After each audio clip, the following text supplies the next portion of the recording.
டைமே இல்லைன்னு புலம்புற home மேக்கர்னா time எங்கே வேஸ்ட் ஆகுதுன்னு ஃபைன் பண்ணணும்னு டே 1ல் பார்த்தோம். வேஸ்ட் ஆகிற அந்த டைமில் என்ன பண்ணணும்? Home maker to self maker series டே 4. நமக்கு ஒரு விஷயத்தை அச்சீவ் பண்ணணும்னு பிஸ்னஸ் ஸ்டார்ட் பண்ணணும், கோர்ஸ் கம்ப்ளீட் பண்ணணும், ஸ்கில் லேர்ன் பண்ணணும் அப்படின்னு யோசிப்போம்.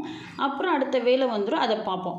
அப்படின்னு இல்லாமல் டெய்லி ஒரு ஸ்பெசிஃபிக்கான டைம், பிள்ளைங்க ஸ்கூல் போன அப்புறம், லஞ்ச் முடிஞ்ச அப்புறம் அப்படின்னு ஒரு ஸ்பெசிஃபிக்கான டைமில் ஸ்கில் லேர்ன் பண்ணுறதோ புக்ஸ் ரீட் பண்ணுறதோ பண்ணலாம். பிஸ்னஸ் பண்ணணும்னு யோசிச்சுட்டு இருந்தீங்கன்னா ப்ராடக்ட் பிஸ்னஸ்னால் அந்த ப்ராடக்டை பற்றி ரிசர்ச் பண்ணுறது, லேர்ன் பண்ணுறது பண்ணலாம். சர்வீஸ் பிஸ்னஸ்னால் நாம் அந்த சர்வீஸை ட்ரை பண்ணி பார்க்கணும். ஃப்யூச்சரில் உள்ள அந்த கோலுக்கு இப்போவே டெய்லி 1 மணி நேரம் ஒதுக்கணும்னா கான்ஃபிடென்ட்டாக பில்ட் ஆகும், டைமும் வேஸ்ட் ஆகாது, அச்சீவ் பண்ணுற கோல் பக்கமாகிரும். எல்லாத்துக்கும் மேலே ஹாப்பியாக ஃபீல் பண்ணுவோம்.